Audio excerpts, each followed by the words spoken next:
Genesis 30. Ruby, the red miniature pinscher, gathered her puppies once more, the ambient light from the den's entrance illuminating the book she held open in front of her. Her voice echoed gently across the small space, filling the air with a sense of tranquility. We'll journey further into Genesis now. Chapter 30, Ruby started. The eager eyes of her puppies focused on her, their mother's voice weaving the ancient narrative into the cozy atmosphere. The story began with Rachel, envious of her sister Leah, who had borne Jacob 4 sons while she remained childless.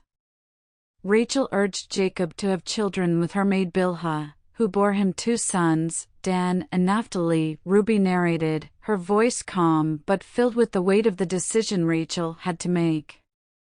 Seeing this, Ruby continued, Leah, who had stopped having children, also gave her maid Zilpah to Jacob. Zilpah bore Jacob 2 more sons, Gad and Asher.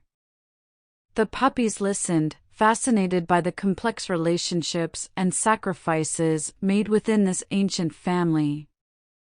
Leah then bore Jacob 2 more sons, Issachar and Zebulun, and a daughter named Dinah. Ruby narrated, the list of Jacob's children growing with each phrase.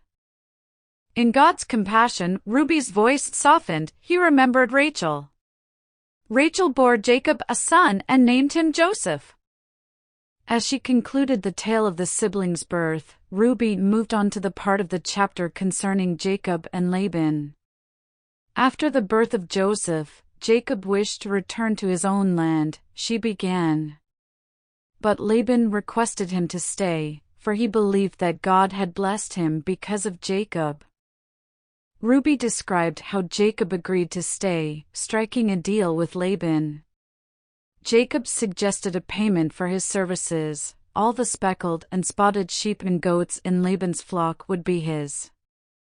Ruby concluded the chapter with the mention of Jacob's prospering, despite Laban's attempts to change their agreement. But God was with Jacob, Ruby said, her voice reflecting an underlying certainty. Jacob grew exceedingly prosperous, with large flocks, female and male servants, and camels and donkeys.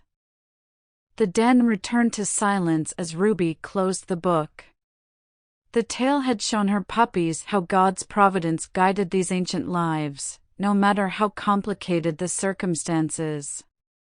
The concepts of jealousy, compromise, deal-making, and prosperity had unfolded before them, broadening their understanding of the complex tapestry of life.